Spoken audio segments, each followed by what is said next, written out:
بسم اللہ الرحمن الرحیم وبہ نستعین سبحانک لا علم لنا الا ما علمتنا انک انت العلیم الحکیم الحمد للہ رب العالمین والصلاة والسلام علی سید المرسلین وعلی آلہ وصحبہ اجمعین ومن تبعہم بإحسان الی یوم الدین. اعوذ باللہ من الشیطان الرجیم. بسم اللہ الرحمن الرحیم. آمن الرسول بما انزل الیہ من ربہ والمؤمنون کل آمن باللہ وملائکتہ وکتبہ ورسلہ لا نفرق بین احد من رسلہ وقالوا سمعنا واطعنا غفرانک ربنا والیک المصیر.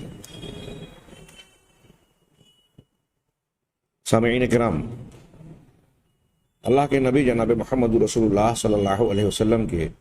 بعض معجزات کا تذکرہ ہم نے پچھلے دروس میں کیا. ہم آپ کی مزید آیتوں، نشانیوں اور دلیلوں پر، آپ کی نبوت کے سچے ہونے پر جو نشانیاں ہیں ان پر مزید گفتگو کریں. اس سے پہلے یہاں ایک بحث ہے جو ان ذکر کردہ اور جو ذکر نہیں کیے گئے ان معجزات سے متعلق بڑی معقول اور علمی گفتگو ہے. اگر ہم اسے سامنے رکھیں تو اس باب میں اٹھنے والے، ذہن و دماغ میں اٹھنے والے یا مخالفین کی طرف سے اٹھائے جانے والے بہت سارے اعتراضات اور سوالات کے جوابات اس میں مل جاتے ہیں. شیخ الاسلام علامہ ابن تیمیہ نے معجزات پر گفتگو کرتے ہوئے بطور دلائل کا جو ذکر کیا، اس کے بعد یہ ایک باب قائم کیا، فصل قائم کی اور لکھا، عنوان دیا فی الطرق التی یتبین بها ان هذه الاخبار تفید العلم، کہ وہ طریقے جن کے ذریعے سے یہ بات واضح ہو جاتی ہے، کھل جاتی ہے کہ یہ خبریں معجزات سے متعلق جناب محمد رسول اللہ صلی اللہ علیہ وسلم کی پیش کردہ خرق عادت چیزیں یہ علم اور یقین کا فائدہ دیتی ہیں. کوئی اگر شک و شبہ میں مبتلا ہو، کسی کو اعتراض ہو کہ ہم یہ کیسے مانیں، یا کچھ لوگ اس پر سوال اٹھاتے ہیں، تو کیسے ان خبروں پر یقین ہم کریں اور کرنا چاہیے، کیوں کرتے ہیں اہل ایمان؟ بڑی پیاری اور اہم بحث ہے جس کا خلاصہ شیخ الاسلام محمد بن عبد الوہاب رحمہ اللہ نے یہاں پیش کیا. اور وہ کہتے ہیں، علامہ ابن تیمیہ کی عبارت کو مختصر کرتے ہوئے، کہ یہ خبریں جو ہم نے پڑھی اللہ کے نبی صلی اللہ علیہ وسلم کے معجزات سے متعلق، آپ کی آیات و بینات سے متعلق، یہ خبریں ان میں سے کچھ ایسی ہیں جو قرآن میں موجود ہیں، وَمِنْهَا مَا هُوَ مُتَوَاتِرٌ، کچھ ایسی ہیں جو متواتر ہیں، قرآن میں نہیں ہیں، حدیث اور روایات میں ہیں، لیکن تواتر کے درجے کو پہنچی ہوئی ہے. تواتر اور آحاد کا معنی مفہوم بار بار تذکرہ کیا گیا. جیسے مثال کے طور پر متواتر طریقے سے منقول معجزات میں سے دو تین مثالیں یہاں بھی پیش کی. کَنَبْعِ الْمَاءِ مِنْ بَيْنِ أَصَابِعِهِ، جیسے پانی کا آپ کی انگلیوں کے درمیان سے پھوٹنا. اس کی کچھ مثالیں پچھلے دروس میں گزر چکی. یہاں حاشیے میں ایک اور حدیث بخاری اور مسلم کے حوالے سے صاحب حاشیہ نے نقل کی ہے، الفاظ بخاری کے ہیں. حضرت انس رضی اللہ تعالیٰ عنہ کہتے ہیں کہ نبی صلی اللہ علیہ وسلم کے پاس ایک برتن لایا گیا جبکہ آپ مقام زورہ میں تھے. مدینہ کے مسجد نبوی کے باہر کچھ فاصلے پر ایک بازار کا مقام تھا، آج اس سے جڑا ہوا ہے، وہاں آج بھی کچھ نہ کچھ خرید و فروخت کا معاملہ منعقد ہوتا ہے. تو زورہ کے مقام پر آپ کے پاس ایک برتن لایا گیا. فوضع یدہ فی الاناء، آپ نے اپنا ہاتھ برتن میں رکھ دیا. فجعل الماء ینبع من بین اصابعہ، چنانچہ آپ کی انگلیوں کے درمیان سے یہ پانی پھوٹنے لگا، پانی بہہ کر نکلنے لگا. اس سے پہلے گزر چکا ہے کہ بعض اہل علم نے یہاں تک کہا کہ حضرت موسیٰ علیہ السلام کا وہ معجزہ کہ پتھر پر لاٹھی مارنے سے چشمے پھوٹ پڑے، اس کے مقابلے میں یہ زیادہ بڑا ہے، اس لیے کہ پتھروں سے چشمے پھوٹتے ہیں، یہ عادت ہے. انگلیوں کے درمیان سے پانی کا نکلنا اور پھوٹنا یہ اس سے بھی زیادہ اچنبھے کی بات ہے، اور معجزاتی پہلو اس میں زیادہ شدید اور سخت ہے. چنانچہ فتوضأ القوم، آپ کی انگلیوں کے درمیان سے پانی پھوٹنے اور بہنے لگا، لوگوں نے وضو کیا. قتادہ کہتے ہیں میں نے حضرت انس سے پوچھا، حضرت انس کے والد کے شاگرد، انہوں نے پوچھا کہ کم کنتم، تمہاری تعداد کتنی تھی، تم کتنی تعداد میں تھے؟ تو حضرت انس نے کہا 300 او زحاء 300، کہ 300 یا 300 کے قریب، لگ بھگ 300 کے قریب لوگوں نے ایک ہی برتن میں نبی کریم صلی اللہ علیہ وسلم کی انگلیوں کے درمیان سے پھوٹنے والے پانی سے وضو کیا. دوسری مثال علامہ ابن تیمیہ نے وحنین الجزع، کھجور کے درخت کا تنا اس کا رونا. یہ روایت بھی گزر چکی بخاری مسلم کی کہ اللہ کے رسول جس پر ٹیک لگا کر جمعہ کے دن یا عام حالات میں تقریر یا خطاب کیا کرتے تھے مسجد نبوی میں، جب ممبر بنا اور آپ ہٹ کر اس سے دور ہوئے تو یہ رونے لگا. اس طرح رویا کہ وہاں موجود صحابہ کرام نے اس کے رونے کی آواز سنی. یہ روایت ہے. اللہ کے رسول صلی اللہ علیہ وسلم رونے کے وقت جا کر اس پر ہاتھ سہلایا، جیسے بچے کو پھسلایا اور سہلایا جاتا ہے، تو اس کی آواز تھم گئی، وہ خاموش ہو گیا. تیسری مثال جو انہوں نے تکثیر طعام، کھانے کا بڑھنا، کھانے کے بڑھنے سے متعلق پیچھے دروس میں 2-3 روایتیں گزری. یہاں بخاری اور مسلم کی حضرت انس سے ایک لمبی روایت انہوں نے پیش کی، جس میں بتایا کہ حضرت ابو طلحہ حضرت انس رضی اللہ تعالیٰ عنہ کے والد، انہوں نے آ کر اپنی اہلیہ حضرت ام سلیم رضی اللہ تعالیٰ عنہ سے کہا کہ میں نے اللہ کے رسول صلی اللہ علیہ وسلم کو دیکھا، آپ کے اندر کمزوری محسوس کی بھوک کی وجہ سے، کیا تمہارے پاس کھانے کے لیے کچھ ہے؟ انہوں نے کچھ روٹی، شعیر، جو وغیرہ نکالا اور اس کو تیار کیا، اور پھر اللہ کے رسول صلی اللہ علیہ وسلم کو حضرت انس کو دے کر اس کو بھیجا. اللہ کے رسول صلی اللہ علیہ وسلم صحابہ کرام میں موجود تھے. پوچھا کہ کیا تم کو ام سلیم نے یا ابو طلحہ نے بھیجا ہے؟ کہاں کا کھانا دے کر بھیجا ہے؟ کہاں؟ آپ نے تمام صحابہ کو کہا کہ اٹھو اور میرے ساتھ چلو. گھر پہنچے، واقعے میں قدر تفصیل ہے، اور آپ نے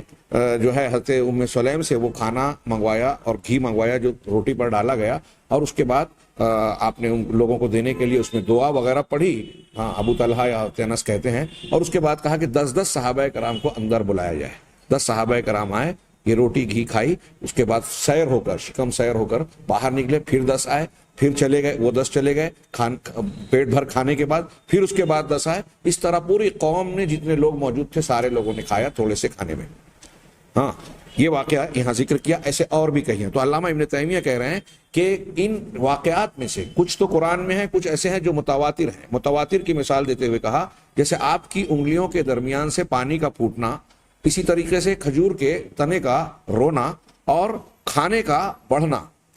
آگے کہتے ہیں فما من طبقۃ من طبقات الامہ الا وهذه منقولۃ عندهم. امت کے مختلف طبقات میں سے کوئی بھی طبقہ ہو، جتنے بھی امت محمدیہ کے جتنے بھی طبقات ہیں، ان میں سے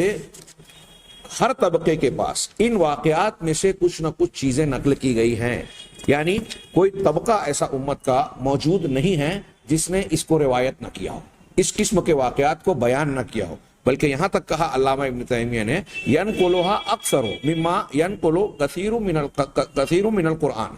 کہ اسے بہت سارے وہ لوگ جو قرآن کو نقل کرتے ہیں، ویسی تعداد، بلکہ انہوں نے جو کہا جس پر مجھے بھی اچنبھا ہو رہا ہے کہ اس سے بھی زیادہ بڑھ کر تعداد نے بعض روایتوں کو نقل کیا ہے. یعنی قرآن کو جس کثرت سے تواتر کے ساتھ ہر دور کے لوگوں نے، امت کے علماء نے، عوام نے نقل کیا ہے، ویسی کثرت سے ان رسول اللہ صلی اللہ علیہ وسلم کے معجزات اور آیات پر مشتمل روایات کو نقل کیا. کہیں کہیں ایسا لگتا ہے اس سے بڑھ کر تعداد میں. وَتَوَاتُرُهَا أَعْظَمَ مِن تواتر سجود السہو. اور کہہ رہے ہیں کہ اس کا تواتر یہ اتنی پختہ اور اتنی زیادہ تعداد میں منقول ہے کہ سجدہ سہو کا جو تواتر ہم تک پہنچا ہے کہ اللہ کے رسول صلی اللہ علیہ وسلم سے خطا ہوتی نماز میں، سہو ہو جاتا تو آپ سجدہ سہو کرتے تھے. اس کو پوری امت مان رہی ہے. تو اس روایت کو جس تواتر کے ساتھ نقل کیا گیا ہے، اس سے کہیں زیادہ تواتر سے جناب محمد رسول اللہ صلی اللہ علیہ وسلم کے ان معجزات کو نقل کیا گیا ہے. فَإِنَّهُ إِنَّمَا كَانَ مَرَّاتٍ قَلِيلًا. کیونکہ یہ سجدہ سہو جیسے واقعات یہ کبھی کبھی ہوئے، کچھ مرتبہ ہوئے. وَكَانَ يَحْضُرُهُ إِلَّا الْمُصَلُّونَ خَلْفَهُ لِتِلْكَ الصَّلَاةِ. اور ایسا ہوتا تھا کہ اس نماز میں جس میں آپ نے سجدہ سہو کیا، اس نماز میں وہ مصلیان صحابہ کرام جو موجود رہتے تھے صرف وہ جان سکے، وہ دیکھ سکے. اسی طریقے سے لوگوں نے جو نقل کیا ہے کہ زکوٰۃ کا نصاب کیا ہے، اونٹ کتنے ہوں گے تو زکوٰۃ واجب ہوگی، چاندی سونا میں کتنا نصاب ہوگا، اسی طرح کھجور میں کتنا نصاب ہوگا، کتنی کھجور ہوگی تو زکوٰۃ دینا ہوگا، کتنا دینا ہوگا. یہ زکوٰۃ کے جو نصاب ہیں ان کا نقل کرنا، کہہ رہے ہیں فَإِنَّهُ إِنَّمَا سَمِعَهُ مِنْهُ طَائِفَةٌ قَلِيلَةٌ. ان چیزوں کو اللہ کے رسول صلی اللہ علیہ وسلم سے تھوڑی تعداد نے سنا. وَكَذَلِكَ حُكْمُهُ بِالشُّفْعَةِ فِيمَا لَمْ يُقْسَمْ. اسی طریقے سے جو تقسیم شدہ مال نہیں ہے اس میں حق کے شفع کا بیان. اگر کسی سے خطأً غلطی سے قتل ہو گیا تو اس کی دیت کا مسئلہ. اسی طرح الولد للفراش والا مسئلہ کہ بیٹا اسی کا مانا جائے گا اگر کوئی عورت زنا میں ملوث پائی جاتی ہے، اب اس سے بچے کی جو ولادت ہوئی تو وہ بچہ، اس بچے کا باپ کون مانا جائے گا، یہ ایک مسئلہ ہے۔ تو کیا وہ شخص جس سے اس کا ناجائز تعلق تھا، یا وہ شخص جو اس کا صاحب فراش یعنی اس کا شوہر ہے؟ تو اللہ کے رسول نے فیصلہ دیا کہ الولد للفراش، کہ بچہ صاحب فراش کا، للفراش صاحب فراش کا یعنی شوہر کا مانا جائے گا۔ اسی طرح نکاح شغار سے آپ کی ممانعت، بدلہ ادلا بدلی والا نکاح، کہ ایک آدمی اپنی بہن یا بیٹی کو سامنے دے رہا ہے اور وہاں کی بہن یا بیٹی کو ادھر لے رہا ہے، اور اس میں ایک بات یہ ہوتی تھی کہ اس بنیاد پر دونوں طرف مہر کا تعین نہیں ہوتا تھا۔ اکثر اہل علم یہی کہتے ہیں کہ اگر دونوں طرف لین دین ہو رہا ہے اور مہر مقرر ہے تو جائز ہے، لیکن شیخ ابن باز وغیرہ کا کہنا ہے کہ بغیر مہر ہو تب بھی اس طرح کے نکاح سے احتراز کرنا چاہیے، کیونکہ اس میں مضرت کا یا نقصان کا پہلو موجود ہے۔ اگر دونوں جوڑوں میں سے کسی ایک کا معاملہ بگڑتا ہے تو دوسرے کے پر بھی اثر پڑنا عام طور سے دیکھا گیا ہے کہ وہ اثر ضرور پڑتا ہے۔ بہرحال نکاح شغار سے متعلق اللہ کے رسول صلی اللہ علیہ وسلم کی ممانعت، اسی طرح حائضہ عورت کو طلاق دینے کی ممانعت اور حرام ہونا، آپ کا حرام قرار دینا، اسی طرح کہ کوئی ایسی عورت جس سے وطی کی گئی ہو، ہم بستری کی گئی ہو طہر میں، تو اس کا حمل ظاہر ہونے سے پہلے طلاق دینے کی ممانعت۔ اسی طریقے سے آزاد عورت، وہ باندی یا لونڈی جس کو آزاد کر دیا گیا ہو اور وہ کسی غلام کی زوجیت میں تھی، بیوی تھی، ایک عورت ہے لونڈی تھی، اس کی لونڈی ہونے کی حالت میں کسی غلام سے شادی کر دی گئی، اب وہ لونڈی ہے لیکن آزاد کر دی گئی، تو لونڈی سے جب آزاد ہو گئی تو شریعت نے کہا کہ اسے اختیار ہے، اگر وہ چاہے تو اس غلام کے بیوی بن کر رہے، اور آزادی کی بنیاد پر اسے یہ اختیار ہے کہ چاہے تو اس کی زوجیت سے باہر نکل جائے، جیسے حضرت بریرہ رضی اللہ تعالیٰ عنہ نے حضرت مغیث رضی اللہ تعالیٰ عنہ کو آزاد ہونے کے بعد چھوڑ دیا تھا، اور ان کا واقعہ مشہور ہے۔ تو آزاد کردہ عورت، لڑکی جو ہے، وہ اپنے غلام کے تحت اپنا نکاح باقی رکھے یا نہ رکھے، اس کے اختیار کی حدیث۔ اسی طریقے سے دادی کا وراثت میں چھٹا حصہ پانے والی روایت یا اس کا ثبوت۔ اسی طریقے سے اللہ کے رسول صلی اللہ علیہ وسلم کا عورت اور اس کی چاچی، پھوپھی، چاچی یا اس کی خالہ پر جمع کرنے، نکاح کرنے سے ممانعت والی حدیث۔ اسی طرح اللہ کے رسول صلی اللہ علیہ وسلم کا یہ فرمان، فیما سقط السماء عشر، کہ آسمان کی بارش نے جس کو سیراب کیا، جس کھیتی کو، اس میں زکوٰۃ عشر لیا جائے گا، 10واں حصہ۔ وما سقط الدوال والنوادح نصف العشر، اور جس کو ڈول کے ذریعے سے، مطلب کنویں سے ڈول سے پانی نکال کر آدمی اپنی محنت سے، یا جانور پر، اونٹ پر جو پانی لدا کر لایا جاتا ہے، اس زمانے میں اونٹ تھا، آج ہمارے ہاں ٹینک وغیرہ ٹریکٹر کے ذریعے سے، گاڑیوں کے ذریعے سے آدمی کہیں سے لاتا ہے اور پھر کھیتی میں جو اس کے ذریعے سے سینچتا ہے، تو یا تو کنویں سے کھینچ کر سینچتا ہے، یا پانی کہیں سے لا کر سواری وغیرہ پر، اونٹ پر پہلے، یا آج کے زمانے میں کوئی سواری، اگر اپنی محنت مشقت سے سینچ کر پانی سیراب کر کے اگر فصل اگ رہی ہے تو اس ویسی صورت میں اللہ کے رسول صلی اللہ علیہ وسلم نے نصف عشر کہا، 20واں حصہ۔ تو یہ جو حدیثیں نقل کی گئی ہیں کہ بارش سے اگر فصل کی پیداوار ہو رہی ہے تو 10واں حصہ، اور اگر محنت کر کے پانی پلایا جا رہا ہے کھیتی کو تو اس کا آدھا زکوٰۃ دینا ہوگی۔ اس قسم کی جو روایتیں، جو حدیثیں اور جو احکامات اللہ کے نبی جناب محمد رسول اللہ صلی اللہ علیہ وسلم سے لوگوں نے نقل کیا، انما سمعها طائفۃ من الامہ، ان حدیثوں کو، ان روایتوں کو امت کے ایک طائفے نے، ایک چھوٹی جماعت نے سنا۔ ہم اقل بکثیر ممن شاہد آیاتہ، یہ جو جن طائفوں نے، جن گروہوں نے ان حدیثوں کو، ان مسائل کو اللہ کے رسول صلی اللہ علیہ وسلم سے روایت کیا، ان کی تعداد بہت کم ہے ان کے مقابلے میں جنہوں نے جناب محمد رسول اللہ صلی اللہ علیہ وسلم کی آیتوں یعنی آپ کے معجزات کا مشاہدہ کیا، دیکھا اور اسے نقل کیا۔ اوپر والا ایک جملہ تو بہت ہی زبردست ہے جو میں نے نقل کیا، کہ بہت سارے قرآن کا بہت سا حصہ جن لوگوں نے نقل کیا، ان میں سے بعض ایسے ہیں، بعض ایسی روایتیں ہیں اللہ کے رسول کے معجزات کے مشتمل، کہ اتنی کثرت یا اس سے زیادہ کثرت نے بعض معجزات کو نقل کیا ہے اس امت میں جناب محمد رسول اللہ صلی اللہ علیہ وسلم سے، یہاں تک کہ شیخ محمد عبد الوہاب کہتے ہیں کہ یہاں تک کہ شیخ الاسلام کہتے ہیں والاخبار قد تستفید وتتواتر عند قوم دون قوم، کہ ایک پہلو اس کا یہ بھی ہے کہ کچھ خبریں کئی پہلو رکھتی ہیں، کچھ خبریں کچھ حدیثیں ایسی ہیں کہ کچھ لوگوں کو کے پاس وہ مستفیض اور متواتر ہوتی ہیں. مستفیض جس کو ہم مشہور بھی کہتے ہیں اصطلاحاً بھی, اور مشہور کا لفظ ہمارے یہاں اردو میں, لیکن یہ اصطلاحی معنی ہے کہ تواتر سے کم درجے کا ہو لیکن ایک اچھی خاصی تعداد نے روایت کیا ہو. تو کچھ خبریں ایسی ہوتی ہیں کہ کچھ لوگوں کے نزدیک وہ یقینی درجے کو پہنچی ہوئی ہے, متواتر ہیں, مشہور اور مستفیض ہیں. ہاں, جبکہ دوسری قوموں کے نزدیک وہ روایت وہ دوسری قوم کے دوسرے لوگوں کے نزدیک وہ درجے کی نہیں ہوتی خبر. یہ آج ہم اپنے طور سے بھی مشاہدہ کر سکتے ہیں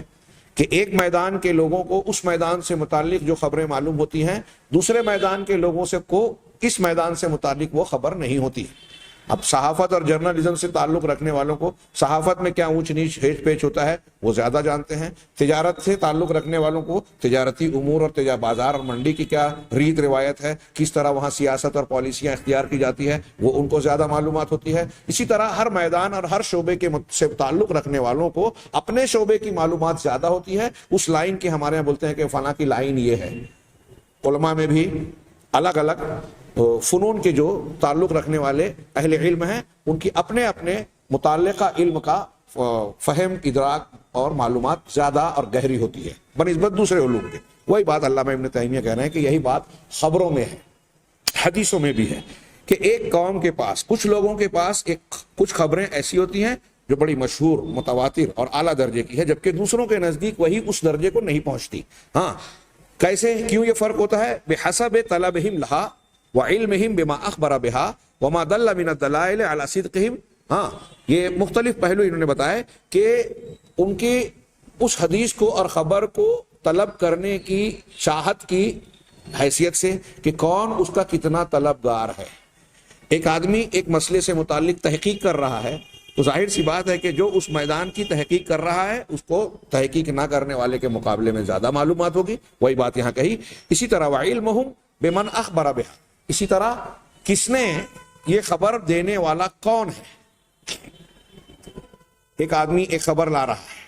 تو ہمارے ہاں بہت سارے لوگ ہیں کہ بس خبر سن لی, یہ نہیں دیکھا کہ کس نے دی, کیوں دی, کس پس منظر میں دی. لیکن دوسرا آدمی اس کو سمجھتا ہے کہ یہ آدمی جو خبر دے رہا ہے ہو سکتا ہے کہ اس میں فلاں کا یہ مقصد ہو, یہ کبھی کبھی جھوٹ بھی بولتا ہے, اس سے غلطی بھی ہوتی ہے, یہ آدمی معتبر نہیں ہے, ثقہ نہیں ہے, فاسق نہیں ہے یا فاسق ہے. تو یہ جانتا ہے, ایک آدمی دیکھتا ہے کہ خبر دینے والا کیسا ہے, کون ہے. اس اعتبار سے خبر دینے والے کی معرفت کی بنیاد پر خبر سننے والے کے اندر یقین پیدا ہوتا ہے یا یقین پیدا نہیں ہوتا, اعتماد اور بھروسہ ہوتا ہے یا اعتماد نہیں ہوتا. یہ فرق ہوتا ہے دونوں کے درمیان کہ جو شخص جانتا ہے, اس کا علم رکھتا ہے کہ جس شخص نے خبر دی وہ کیسا ہے. وما دل من الدلائل علی صدقہم, اور وہ چیز جو خبر دینے والی کی سچائی پر دلالت کرنے والی کوئی دلیل موجود ہے, بنیاد موجود ہے کہ نہیں یہ جو خبر دینے والا آدمی ہے یہ قابل اعتماد ہے, ایسی دلیلیں موجود ہے. اس کو اگر کوئی جانتا ہے تو یقین ظاہر سی بات ہے کہ جس پر آپ کا اعتماد ہے اس کی دی ہوئی خبر پر آپ کو دوسروں کے مقابلے میں زیادہ یقین اور بھروسہ ہوگا. کہہ رہے ہیں اب اس تناظر میں, اس پس منظر میں دیکھیے کہ وَأَهْلُ الْعِلْمِ بِحَدِيثِ النَّبِيِّ صلی اللہ علیہ وسلم لَهُم مِّنَ الْعِلْمِ بِهَذَا مَا لَيْسَ عِندَ غَيْرِهِمْ. نبی صلی اللہ علیہ وسلم کی حدیثوں کا علم رکھنے والے محدثین کرام, ابھی نبی صلی اللہ علیہ وسلم کی حدیث کا علم رکھنے والے لوگ, ان کے پاس اس فن سے متعلق جو علم ہے, اس کی جو باریکیاں ہیں, اس کے نشیب و فراز, اس کی کمزوریاں, اس میں کہاں اس کے در و بست کیا ہے, کمزوریاں نہیں, اس میں کہاں حدیث کو کب کمزور سمجھا جاتا ہے اور کب صحت مند, اس کی باریکیوں کو جاننے کے سلسلے میں اہل الحدیث کو, محدثین کو جو علم ہے وہ دوسروں کے پاس وہ علم نہیں ہے. پتہ نہیں کیوں ہمارے یہاں بہت سے لوگ اس ایک فن سے متعلق اس حقیقت کو فراموش کر دیتے ہیں. میں اکثر کہا کرتا ہوں کہ کوئی اگر بلڈنگ کا نقشہ بنوانا ہے تو کسی بہت بڑے سائنٹسٹ کے پاس یا ڈاکٹر کے پاس نہیں جاتا یہ کہہ کر کہ آپ کے پاس تو ڈاکٹر کی اتنی بڑی ڈگری ہے, ہاں آپ ایم ڈی ہیں, تو آپ ہماری مسجد کا نقشہ بنا دیجئے. جب آپ اتنے پڑھے لکھے ہیں تو وہ کہے گا کہ میں ڈاکٹر ہوں, میری ڈگری میڈیکل سے متعلق ہے, انجینئرنگ سے متعلق نہیں ہے. ہاں, آپ انجینئر سے یہ نہیں کہتے کہ آپ نے تو بی ای اور اتنے انجینئرنگ کی اعلیٰ ترین ڈگری حاصل کی ہے, کورٹ میں میرا مقدمہ ہے, آپ میرا مقدمہ لڑ لیں. ہاں, آپ پڑھے لکھے ہیں, میرا مقدمہ آپ جو ہے وہ مجھ کو انصاف دلوا دیں گے.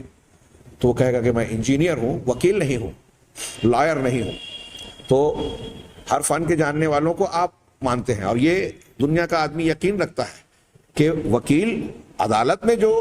باریکیاں ہیں وہ زیادہ بہتر جانتا ہے انجینئر, ڈاکٹر, سائنٹسٹ کے مقابلے میں. سائنٹسٹ جو ہے وہ سائنس لیب کی باتوں کو انجینئر کے مقابلے میں بہتر جانتا ہے. لیکن یہاں ہمارے یہاں کوئی بھی کھڑا ہوتا ہے ایرا غیرہ نتھو خیرہ, اور امام بخاری, امام مسلم اور دیگر محدثین کرام اور بہت بڑے بڑے ائمہ حدیث پر جو ہے وہ بغیر کسی علم کے کھڑا ہو کر تنقید کرنا شروع کرتا ہے, اور یہ سمجھتا ہے کہ میں اتنا ہی سمجھتا ہوں جتنا اہل علم سمجھتے ہیں, ان باریکیوں کو جانے بغیر. اور آپ دیکھ لیجئے کہ انکار حدیث کے میدان میں جو لوگ گرے حدیثوں کے سلسلے میں, جن لوگوں نے ٹھوکر کھائی, جن کو ہمارے ہاں عوام میں کسی اور فن کے اعتبار سے کچھ لوگ بہت بڑا مفکر, دانشور, عالم سمجھتے ہیں, ہاں, جیسے امین احسن صاحب تدبر قرآن والے, مولانا ابوالعلا مودودی صاحب تفہیم القرآن والے, یہ اپنے کسی فن میں صاحب قلم ہونے میں ماہر ہو سکتے ہیں. ان کی کچھ فکر اور کچھ چیزیں جو ہے وہ بہت اعلیٰ یا قابل توجہ ہو سکتی ہے, لیکن حدیث کے فن کے یہ جانکار ہرگز نہیں تھے, اس کی باریکیوں کو جاننے والے نہیں تھے. اسی لیے جب اس میں انہوں نے گفتگو کی تو عموماً ٹھوکر کھائی. جواب بھی دیا منکرین حدیث کا تو خود بھی لغزش کر بیٹھے, خود بھی ایسی باتیں کہہ گئے جس سے انکار حدیث کا موقف اختیار کرنے والوں کو راستہ ملتا ہے, تائید کا پہلو ملتا ہے. ہاں, یہ اس وجہ سے کہ ان کے اندر ناپختگی تھی. اب ہم جب یہ بات کہتے ہیں تو جو لوگ انہیں بڑا مانتے ہیں انہیں برا لگتا ہے, جبکہ یہ ایک زندگی کی ایک کھلی حقیقت ہے. میں نے ابھی جو مثالیں دی وہی بات یہاں علامہ ابن تیمیہ نے اختصار کے ساتھ کہی کہ اللہ کے رسول صلی اللہ علیہ وسلم کی حدیث کے تعلق سے صحیح, غلط, قابل قبول, قابل رد, ان چیزوں کو اس علم کی جانکاری رکھنے والے محدثین جو جانتے ہیں وہ دوسرے نہیں جانتے. کما ان اصحابہ, جیسا کہ انہوں نے مثال دی کہ جیسے کہ امام مالک, امام شافعی کے شاگردان اور ان کے علاوہ جو ان سے تعلق رکھتے ہیں, ان کے مذہب کی کا علم رکھتے ہیں, ہاں, دوسرے ان کے علاوہ امام شافعی, امام مالک کے علاوہ جو دوسرے طائفے ہیں, امام ابو حنیفہ ہوں, امام بخاری ہوں, امام احمد ہوں, امام سفیان ثوری, سفیان ابن عیینہ ہوں, ان کے اصحاب اور ان کے شاگردان, ہاں, وہ جو کچھ جانتے ہیں اپنے متبوع کے, یعنی جن اپنے استاذ یا جس کی تقلید کر رہے ہیں, ان کے اقوال کو جتنا وہ جانتے ہیں, ان کی خبروں کو جتنا وہ جانتے ہیں, اس کی بنیاد پر وہ اس کے بارے میں قطعی بات کہتے ہیں کہ یہی امام شافعی کا قول ہے, یہی امام مالک کا کہنا ہے, یہی ان کا موقف ہے. امام شافعی اور امام مالک کے شاگردان, ان کے ماننے والے, ان کے باتوں کے بارے میں زیادہ قطعی علم رکھتے ہیں بنسبت دوسروں کے, کیونکہ دوسرے لوگ جو ان سے دور ہیں, جو ان کے علوم کو جانتے نہیں ہیں, وہ امام مالک, امام شافعی کے موقف کو, ان کے اقوال کو نہیں جانتے. اسی طرح کہہ رہے ہیں کہ والاتباء عندهم من کلام ابقرات وامثالہ کذالک, اور اسی طرح اتباء اور ان کے علاوہ دوسرے فن کے لوگ جو ڈاکٹرز ہیں, طب کے فن سے تعلق رکھتے ہیں, ان کے یہاں سقراط, بقرات, یہاں ابقرات کا لفظ ہے, ابقرات, بقرات وغیرہ کے باتوں کا زیادہ علم ہوتا ہے بنسبت دوسروں کے مقابلے میں.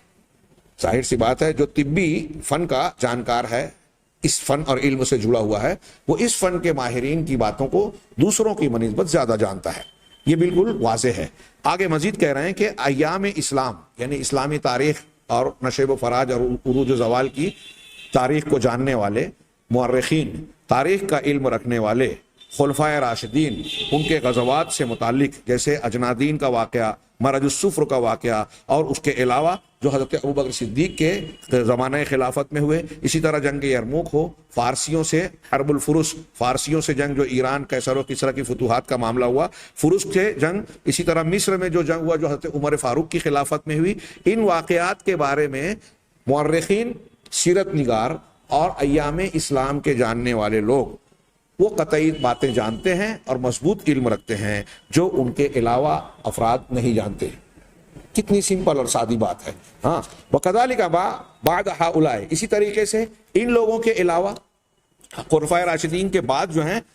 بادشاہوں کی سیرت اور وہ حوادث الوجود اور وجود کے جو مختلف حادثات اور واقعات ہوتے ہیں, ہاں, ان کا معاملہ بھی ایسا ہی ہوتا ہے. بلکہ اہل علم, رجال اور شخصیات سے متعلق علم رکھنے والے لوگ, ہاں, صحابہ میں سے اور تابعین میں سے اور تابعین کے بعد کی ایک ایک شخصیت کے بارے میں وہ باتیں جانتے ہیں جو ان کے علاوہ دوسرے لوگ نہیں جانتے. فن رجال کے ماہرین، ان کے علماء، صحابہ کرام کی تفصیلات، ان کی شخصیت اور سیرت کو، تابعین کی شخصیت و سیرت کو، ان کے بعد والوں کی شخصیت، سیرت اور ان کی زندگی کے حالات کو دوسروں کے مقابلے میں زیادہ جانتے ہیں. والنحات، اور نحوی، علم نحو سے تعلق رکھنے والے جو علماء ہیں، ہاں وہ لوگ سیبویہ اور سیبویہ جیسے جو خلیل نحوی ہیں، ابن ہشام ہیں، مختلف نحویین ہیں، ابن عقیل ہیں، ان کے حالات، ان کی کتابوں، ان کی تصنیفات، ان کے مواقف نحو کے اندر ان کے اپنے اختصاصات کے اقوال کو دوسرے لوگوں کے مقابلے میں زیادہ جانتے ہیں. یہ بالکل ایک سیدھی سادی حقیقت ہے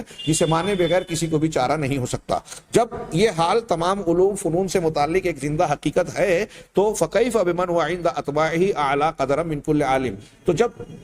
ایک نحو سے تعلق رکھنے والا سیبویہ کے بارے میں جانتا ہے، تاریخ سے تعلق رکھنے والا مختلف شخصیات کے بارے میں جانتا ہے، طب سے تعلق رکھنے والا بڑے بڑے اطباء، ان کے اقوال، ان کی تحقیقات کا علم رکھتا ہے، تو پھر اس شخص کا معاملہ کیسا ہوگا جس کے ماننے والوں کی نظر میں وہ متبوع، وہ مقتدا، وہ امام جس کا درجہ دنیا کے تمام علماء محققین سے کہیں زیادہ اونچا ہو، اور کسی بھی بادشاہ کے مقام اور مرتبے سے زیادہ اونچا مقام اور مرتبہ ہو. یہاں صرف منصب کی بات نہیں بلکہ دل کی گہرائیوں سے ایمانی عقیدت کا معاملہ ہو، اللہ کے حکم کے ساتھ جڑا ہوا معاملہ ہو کہ ہم کو اس شخصیت پر ایمان بھی رکھنا ہے، اس سے محبت بھی کرنی ہے، اس کی اتباع بھی کرنی ہے. وَهُمْ أَرْغَبُ الْخَلْقِ فِي مَعْرِفَةِ أَحْوَالِهِ. اتنا ہی نہیں بلکہ لوگ، اس کے ماننے والے لوگوں کا معاملہ یہ ہے کہ تمام مخلوقات میں اپنے اس امام کی باتوں کو، ان کے حالت کو جاننے کا تمام مخلوق میں سب سے زیادہ شوق رکھتے ہیں، اور اس سلسلے میں سچائی کے سب سے زیادہ تلاش کرنے والے ہیں کہ کون سی روایت، کون سی بات، کون سا واقعہ سچا ہے، کون سا سچا نہیں ہے، اس کو ڈھونڈتے ہیں. وَلِرَدِّ الْكَذِبِ مِنْهَا. اتنا ہی نہیں بلکہ وہ اس بات کی بھی حرص رکھتے ہیں کہ ان روایتوں اور واقعات میں سے، ان روایات میں سے، حالات میں جو اللہ کے نبی صلی اللہ علیہ وسلم کی طرف منقول ہے، اس میں کون سی بات جھوٹ ہے، اس کو ہم رد کریں گے. دنیا کے دوسرے علماء، آپ وہ بات کو پھر سے تمہید کو میں دہرا رہا ہوں ایک دو جملے کے ساتھ، کہ علم نحو سے تعلق رکھنے والے نحوی علماء کے بارے میں جانتے ہیں، اطباء کو جانتے ہیں، مورخین، تاریخی شخصیات کو جانتے ہیں، تو عام مسلمان اور علماء، خاص طور سے محدثین، اللہ کے نبی جناب محمد رسول اللہ صلی اللہ علیہ وسلم کی احادیث اور سیرت کو جاننے کا شوق کیسا رکھتے ہیں، جبکہ آپ کی شخصیت دنیا کے تمام علماء کے مقابلے میں زیادہ اہمیت کی حامل ہے، اعلیٰ درجے کی ہے، زیادہ محبت و عقیدت کا مرکز ہے. لہذا ان کے ماننے والے آپ کے حالات کے سلسلے میں دنیا کے کسی بھی عالم کے مقابلے میں زیادہ شوق رکھتے ہیں کہ آپ کے بارے میں جانیں، تفصیلات کا علم حاصل کریں، صحیح روایتیں کون سی ہیں وہ معلوم ہو جائیں، ضعیف اور غیر ثابت شدہ کون ہے اس کو چھانٹ کر الگ کر دیا جائے. حتی صنف الکتب الکثیرہ. اتنا ہی نہیں کیا بلکہ بہت ساری کتابیں تصنیف کر دی فی اخبار جمیع ما من روا شیئا من اخبارہ، ان لوگوں کی خبروں کے سلسلے میں جنہوں نے اللہ کے رسول صلی اللہ علیہ وسلم کی خبروں سے متعلق کوئی چیز بھی روایت کی. روایت کرنے والے راویوں کے بارے میں بہت ساری تصنیفات اور کتابیں لکھ دی کہ وہ کون تھے، کب پیدا ہوئے، ان کے اساتذہ کون تھے، شاگرد کون تھے، کس استاد سے سنا. اگر وہ دعویٰ کر رہا ہے کہ میں نے فلاں استاد سے سنا تو اس کی شاگردی اور اس کی استاذی ثابت ہے کہ نہیں ہے، دونوں ایک زمانے میں زندہ تھے کہ نہیں تھے، ایک شہر میں پہنچے کہ نہیں پہنچے، یا دونوں کی ملاقات کا امکان اگر نہیں ہے تو بھی مسئلہ اور سوال اٹھ جائے گا. یہ ساری تفصیلات کہ کون کب کس سے ملا، کس کا قوت حافظہ کیسا تھا، جوانی میں کیسا تھا، بڑھاپے میں کیسا تھا، وہ جو اپنے استاد سے روایت بیان کر رہا ہے تو ایک استاد کا نام لے کر کہہ رہا ہے کہ میں نے اپنے فلاں استاد سے یہ حدیث سنی، تو اسی استاد سے اس کے دوسرے شاگرد یہ حدیث بیان کر رہے ہیں کہ نہیں کر رہے ہیں. یہ سب تصدیق کرنے کے لیے ایسی بہت ساری تفصیلات کو مستقل کتابوں میں تصنیف کر دیا. وذکروا من الجرح والتعدیل، اور جرح و تعدیل کو بھی بیان کر دیا کہ کون سا روایت اور کون سا راوی اور کون سی روایت مجروح ہے، کون سی مجروح نہیں ہے، قابل قبول ہے. وَدَقَّقُوا فِي ذَلِكَ، اور اس معاملے میں انہوں نے بڑی تدقیق کی، بڑی گہرائی سے، باریکی سے بحث کی. وَبَالَغُوا مُبَالَغَةً لَا يُوجَدُ مِثْلُهَا لِأَحَدٍ مِنَ الْأُمَمِ، اور اس معاملے میں انہوں نے اتنا مبالغہ کیا، اتنی شدت اختیار کی صحیح اور غلط کو چھانٹنے کے سلسلے میں، حقیقت کو جاننے کے لیے، کھرے اور کھوٹے کو الگ کرنے کے لیے اتنا مبالغہ کیا کہ اس کے مثل کسی بھی قوم اور امت کے پاس ایسی محنت، ایسی کوشش، ایسی مثال نہیں ملتی. یقیناً امت محمدیہ کے محدثین کرام کو اللہ تبارک و تعالیٰ نے جس کام کے لیے مجرد کیا، انہوں نے اللہ کے رسول صلی اللہ علیہ وسلم کی حدیثوں کی جو خدمت کی اور آپ کی پوری زندگی کو جس طریقے سے چھانٹ کر صحیح سالم دنیا کے سامنے محفوظ کر کے پیش کر دیا۔ ہاں، دنیا میں یہ مستشرقین یورپ کے اور مغرب کے انصاف پسند علماء، بلکہ بعض متعصب علماء کو بھی اس بات کا اعتراف ہے، جو کہتے ہیں کہ جس طریقے سے مسلمانوں نے اللہ کے نبی، اپنے نبی صلی اللہ علیہ وسلم کی احادیث اور سیرت طیبہ کو روایات کی شکل میں محفوظ کیا اور اس کو محفوظ رکھنے کے لیے، صحیح غلط کو چھانٹنے کے لیے فن رجال بنایا قرآن و حدیث کی روشنی میں، اور 5 لاکھ راویان حدیث کے حالات کو کتابوں میں محفوظ کر دیا، اور اس کی بنیاد پر ایسے اصول ضوابط ترتیب دیے جس کی بنیاد پر صحیح اور غلط کو چھانٹا جا سکتا ہے۔ جو اصول، جو ضابطہ اور جتنا ترقی یافتہ ضابطہ محدثین نے حدیث کے پرکھنے کے سلسلے میں بنایا ہے، دنیا کی کسی قوم کے پاس اس کی کوئی مثال نہیں ہے۔ اس پر فخر کرنا چاہیے، لیکن ہمارے ہاں کچھ جاہل لوگ جو اس فن کو، اس کی باریکیوں سے واقف نہیں ہے۔ جی ہاں، جتنے منکرین حدیث ہیں وہ فن حدیث سے ناواقف ملے گے آپ کو، چاہے وہ عالم کا لبادہ کیوں نہ اوڑے ہوئے نظر آئے، بڑی بڑی باتیں اور فلسفے کیوں نہ پیش کرتے ہوئے نظر آئیں، فن حدیث سے ناواقف ملیں گے آپ کو۔ اگر فن حدیث کو کوئی جانے گا تو وہ جرت نہیں کر سکتا یہ کہنے کی، اگر فن حدیث کو جان کر کوئی شخص اس لیے بھی نہیں کہہ سکتا کہ اگر جن اصولوں کی بنیاد پر محدثین حدیثوں کو صحیح، ضعیف، قابل قبول اور قابل رد کہا ہے، اگر آپ اس کو مسترد کرتے ہیں تو دنیا کی کسی کورٹ میں کوئی جج کسی کے بارے میں فیصلہ نہیں دے سکتا، کیونکہ وہ جو جن ثبوت و شواہد کو بنیاد بنا کر، قرائن کو بنیاد بنا کر کسی کے حق میں فیصلہ کرتا ہے، کسی کے خلاف فیصلہ کرتا ہے، وہ اس سے بہت کمزور بنیادیں ہیں جس کی بنیاد پر محدثین حدیثوں کو صحیح اور ضعیف کہتے ہیں۔ سنا آپ نے؟ آپ کوئی بھی فیصلہ نہیں کر سکتے دنیا کے اندر اگر آپ حدیثوں کے قبول اور رد کے اصولوں کا رد کر رہے ہیں، تو دنیا میں کوئی اصول قابل قبول صحیح اور غلط کے ماننے کا رہ نہیں جائے گا، باقی نہیں ہو جائے گا۔ یہ دوسرے علماء بھی، غیر مسلم بھی اس کا اعتراف کرتے ہیں، لیکن چونکہ ان کو علم نہیں ہے، جاہل ہیں، تو جس چیز پر انہیں فخر کرنا چاہیے، اسلام کی اور اسلامی خدمات کی، اہل علم کی، محدثین کی خدمات پر جن پر فخر کیا جانا چاہیے، اس پر یہ شرم کرتے ہیں اور احساس کمتری میں مبتلا ہے، جہالت کی بنیاد پر۔ خیر، آگے کہتے ہیں کہ اس کی مثال کسی امت میں نہیں، وَلَا لِأَحَدٍ مِّنْ هَٰذِهِ الْأُمَّةِ، دوسری امتوں میں اس کی مثال تو نہیں ہے، اس امت میں بھی، امت محمدیہ میں بھی محدثین کی خدمات کی طرح کسی اور طبقے کے پاس آپ کو ایسی مثال نہیں ملے گی، کسی اور شخصیت کو۔ جس طرح آپ دیکھیے کہ رسول اللہ صلی اللہ علیہ وسلم کی احادیث، شخصیت اور زندگی کو جس طریقے سے محدثین نے چھانٹ کر الگ کیا، ہاں، آپ کو کوئی اور شخصیت ایسے ملے گی؟ حالانکہ تاریخ اسلامی میں بھی بہت بڑی بڑی شخصیات ہیں نبی کے بعد، صحابہ کرام، ابوبکر صدیق، عمر فاروق، پھر ان کے بعد کے لوگ کتنے بڑی بڑی ہیں، کتنے ایسی شخصیات ہیں جن کی طرف لوگ اپنے مذہب اور مسلک کی نسبت کرتے ہیں۔ ہاں، باقلانی ہیں، اشعری ہیں، ہاں، عمرو بن عبید ہیں، مشائخ صوفیہ ہیں، اسی طریقے سے جو ہے ہمارے ائمہ اربعہ اور دوسرے ائمہ ہیں، امام حنیفہ، امام شافعی، جس طریقے سے نبی کریم صلی اللہ علیہ وسلم کی پوری زندگی آپ کو تاریخ کی روشنی میں چمکتی ہوئی نظر آئے گی، روشن نظر آئے گی، دنیا کی کسی شخصیت کی نظر نہیں آئے گی۔ تو اس امت میں بھی آپ کی شخصیت کو جس طرح سے محفوظ کیا گیا، اس امت میں بھی کسی اور کی مثال موجود نہیں ہے، دوسری امتوں کی تو بات ہی الگ ہے۔ ہاں، کہا وَلَا لِأَحَدٍ مِّنْ هَٰذِهِ الْأُمَّةِ إِلَّا لِأَهْلِ الْحَدِيثِ، کہ اس کی مثال اس امت میں بھی نہیں ہے سوائے اہل حدیث کے۔ اہل الحدیث یعنی محدثین کے، اللہ کے رسول صلی اللہ علیہ وسلم کی حدیثوں کو سیکھنے سکھانے والے، فن حدیث کے جاننے والے، اور اہل الحدیث کا جو مسلک ہے اس کو اختیار کرنے والے علم والے نہیں بھی ہیں تو وہ بھی اصطلاحاً اہل الحدیث کہلاتے ہیں۔ وَمَيَّزُوا الْمَنْقُولَاتِ مِنَ الصِّدْقِ وَالْكَذِبِ، چنانچہ ان لوگوں نے جو کچھ اللہ کے نبی صلی اللہ علیہ وسلم سے نقل کیا گیا اس میں سچ اور جھوٹ کو الگ الگ کر دیا، اس کی تمیز کر دی۔ فَيَرُدُّونَ الْكَذِبِ، چنانچہ وہ جھوٹ کو رد کرتے ہیں، جھوٹ کو رد کر دیتے ہیں کہ یہ قابل قبول نہیں ہے، جو اللہ کے رسول صلی اللہ علیہ وسلم سے ثابت نہیں ہے، جھوٹی روایتوں کو رد کر دیتے ہیں۔ وَإِن كَانَ فِيهِ مِن فَضَائِلِ، اب غور کیجئے، ایک بڑی پیاری بات کہہ رہے ہیں کہ محدثین کرام نے اس سلسلے میں جہاں اصولوں کا خیال رکھا وہاں انتہائی دیانت داری اور غیر جانبداری برتی۔ دنیا میں کوئی انسان ایسا نہیں ملے گا، کوئی قوم ایسی نہیں ملے گی۔ کیا بتا رہے ہیں یہاں؟ محدثین اور اس امت کے لوگوں کی امانت داری کا ملاحظہ کیجئے۔ کہہ رہے ہیں کہ یہ محدثین اہل الحدیث جو ہیں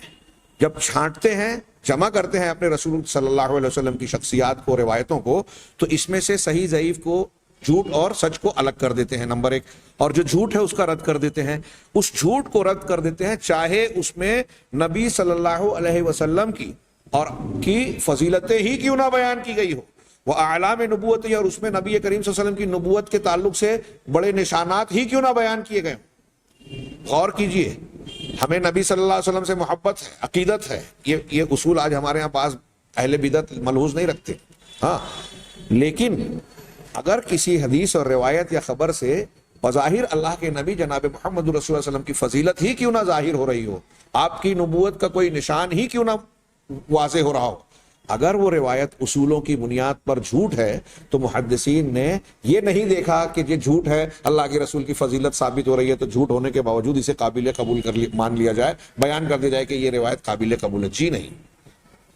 اگرچہ ہماری محبوب شخصیت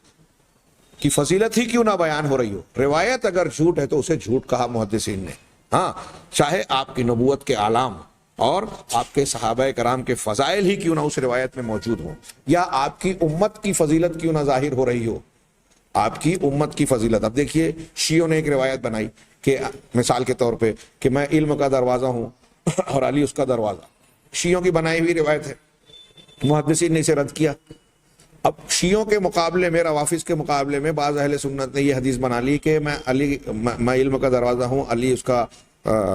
دروازہ ہیں، اور ابو بکر اس کا ستون ہے، اس کی فلاں بنیاد ہے، فلاں چھت ہے، اور ابو بکر عثمان اور یہ فلاں جو دیوار ہے، اس طرح کی روایت بنائی جو مجھے الفاظ یاد نہیں ہے۔ محدثین نے یہ نہیں کہا کہ شیعوں کا رد ہو رہا ہے اور خلفائے راشدین کی تائید ہو رہی ہے اور ہمارا یہی موقف ہے تو یہ کہہ دیں کہ یہ روایت ٹھیک ٹھاک ہے، جی نہیں، انہوں نے کہا کہ وہ بھی غلط ہے اور یہ بھی غلط ہے۔ صحابہ کرام کی اور چاہے کسی کی بھی فضیلت ظاہر ہو رہی ہے، جھوٹی روایات سے حق ثابت کرنے کا مزاج اللہ اور رسول نے ہم کو نہیں دیا، لہٰذا یہ محدثین پوری دیانت داری کے ساتھ صحیح غلط کو، جھوٹ اور سچ کو الگ کر دیتے ہیں۔ اب جھوٹ ہے، چاہے وہ ہمارے فائدے میں نظر آ رہا ہے، جھوٹ ہے تو اس کو رد کر دیا، ہاں، ہما ہوا عظیم، ہاں، جو کہ بہت بڑی بات ہے، کہہ رہے ہیں کہ وہ ان کا نا فی ہے یعنی فیردون الکذب، چنانچہ وہ جھوٹ کو رد کر دیتے ہیں چاہے اس میں کتنا بھی نبی کی فضیلت ہو، صحابہ کی فضیلت ہو، ہاں، یا ان کی امت کی فضیلت ہو، ما هو عظیم، جو بہت بڑی بات ہے۔ وَيَقْبَلُونَ الصِّدْقَ، اب یہاں ایک دوسرا پہلو بھی کہ جو سچ ہے، سچی روایتیں ہیں، اس کو قبول کرتے ہیں۔ وَإِن كَانَ فِيهِ شُبْهَةٌ، اگرچہ اس سچ میں کوئی ایسا شبہ، کوئی اشکال پایا جاتا ہو، يَحْتَجُّ بِهَا الْمُنَازِعُ، جس سے ہمارا مخالف حجت پکڑنے کی کوشش کرتا ہے۔ بخاری مسلم کی ایسی کئی حدیثیں، کئی روایتیں ہیں جس سے کہیں اہل سنت والجماعت کے خلاف روافظ دلیلیں پکڑنے کی کوشش کرتے ہیں، یہود و نصارہ کسی چیز سے استدلال کرتے ہیں، ایسے اور بھی اہل بدعت جس سے استدلال کرتے ہیں، لیکن کسی بدعت کا استدلال کرنے والے یا مخالف کی حجت پکڑنے کی وجہ سے وہ روایت جو صحیح ہے، محدثین اور اہل سنت والجماعت یا اہل الحدیث نے یہ نہیں کہا کہ یہ حدیث ضعیف ہے یا ہم نہیں مانتے، تو سچ کو قبول کرتے ہیں، چاہے اس میں اس سچ کو بیان کرنے میں کسی کو غلط فہمی ہوتی ہے، کوئی غلط استدلال کرتا ہے اور اپنی بدعت و خرافات کی تائید کے لیے اس کو پیش کرتا ہے، ایسا کرنے کے باوجود اہل الحدیث اور سچے لوگ یہ نہیں کہتے کہ ہم اس حدیث کا رد کر رہے ہیں۔ چنانچہ امام ابن مہدی کہتے ہیں، امام ابن مہدی، یہ عبد الرحمن ابن مہدی بہت بڑے محدث امام فن گزرے ہیں، ہاں، عبد الرحمن ابن مہدی یہ امام ہے، ناقد ہیں، مجود، حفاظ کے سید ہیں، سردار ابو سعید العنبری، اور کہا گیا کہ ازدی ہیں، کچھ کہتے ہیں بصری لؤلؤی ہے، یہ امام تھے، حجت تھے، علم میں، علم اور عمل میں قدوہ تھے، ہاں۔ امام شافعی کا قول ہے کہ میں اس شان میں، علم حدیث کی شان میں ان کی مثال نہیں جانتا، ہاں۔ یہ سن 135 میں پیدا ہوئے۔ علی ابن مدینی کہتے ہیں، یہ بھی امام بخاری کے استاذ ہیں، وہ کہتے ہیں کہ عبد الرحمن ابن مہدی جو ہیں یہ علم حدیث کے سلسلے میں جادو تھے، ہاں، کالسحر، جادو کی طرح تھے،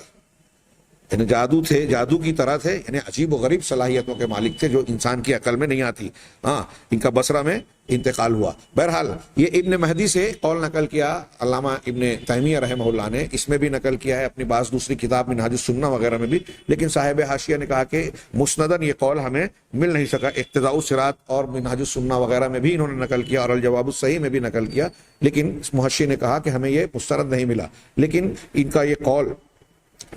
یہاں مروی ہے، اگرچہ ان کو مسند نہیں ملا، لیکن بعض دوسرے اہل علم بھی یہ بات کہتے ہیں جو ابن مہدی نے اس قول میں فرمائی کہ اہل العلم یثبتون ما لهم وما علیہم، کہ اہل علم جو حق پرست اہل علم ہیں، حق کو جاننے ماننے والے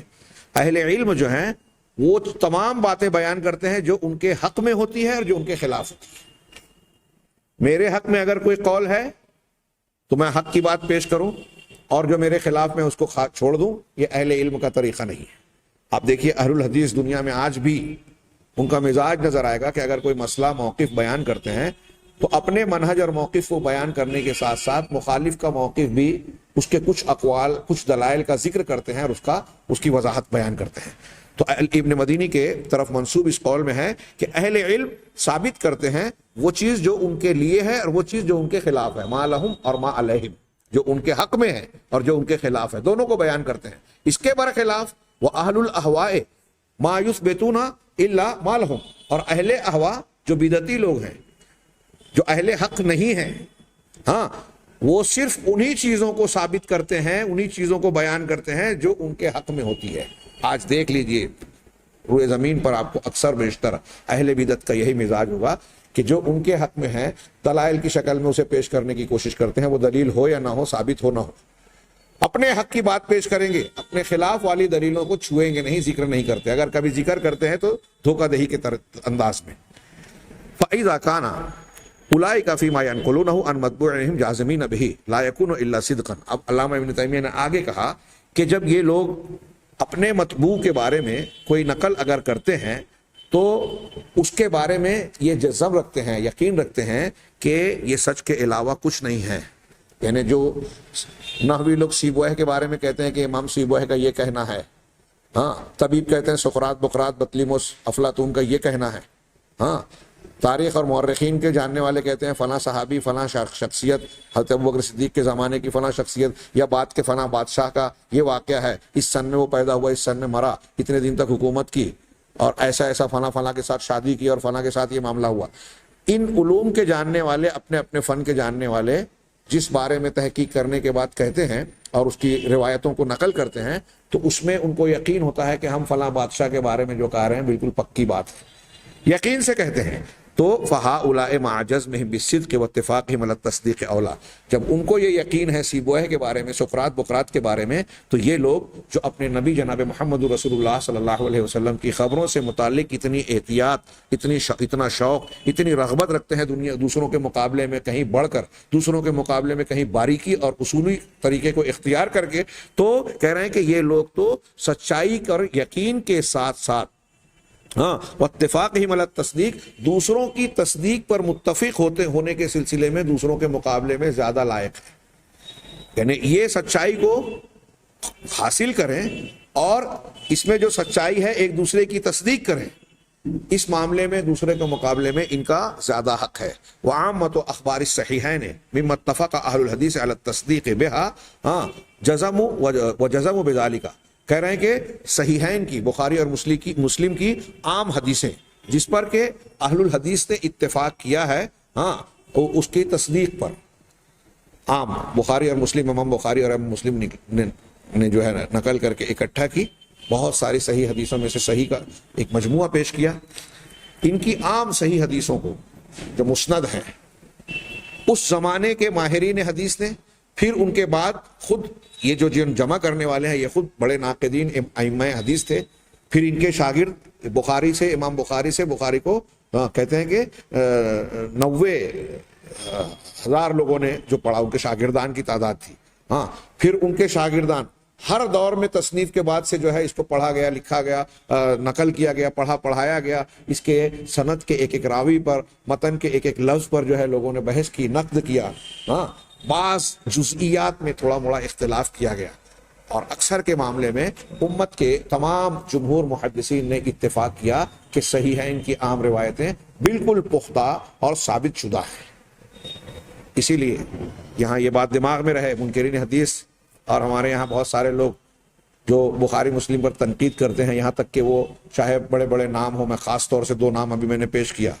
مولانا ابو الاعلیٰ مودودی، مولانا سید امین حسن اصلاحی، اسی طرح شمس پیر زادہ صاحب ہوں، یہ لوگ ہوں،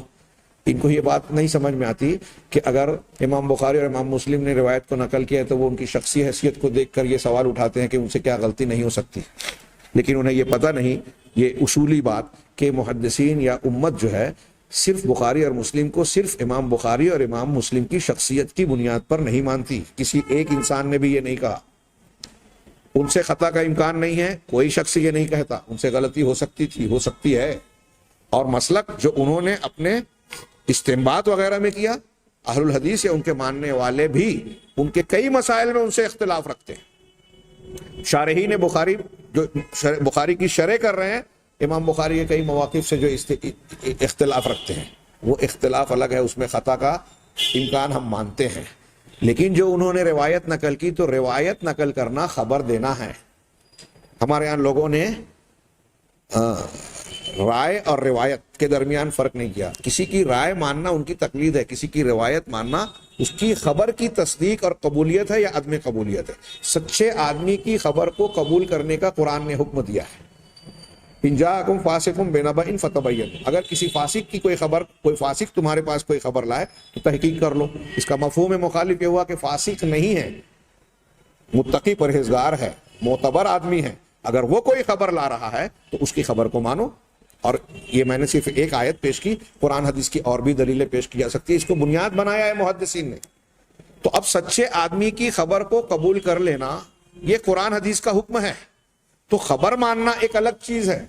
جو روایت کہلاتی ہے، رائے ماننا کہ میری سمجھ یہ ہے، میں یہ بیان کر رہا ہوں، یہ الگ چیز ہے۔ لوگ تقلید میں اور حدیثوں کو کی کتابوں کو قبول کرنے میں فرق نہیں کرتے۔ کچھ لوگ ہمارے یہاں اعتراض کرتے ہیں اس پہ کہ آپ امام حنیفہ امام شافعی کو نہیں مانتے تو امام بخاری کی تقلید کرتے ہیں۔ امام بخاری کی صحیح بخاری کو پڑھنا، اس کی روایتوں کو قبول کرنا، کیا یہ ان کی تقلید ہے؟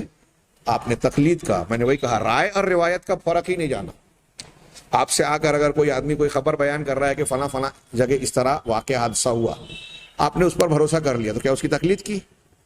آپ نے اس پر شک صبح ظاہر کیا، فون کر کے کسی اور سے پوچھا کہ کیا وہاں ایسا ہوا، اس نے کہا ہاں، تو اس آدمی کی خبر دینے والے کی تصدیق ہو گئی۔ کسی نے آگے کہا کہ آگ لگی ہے،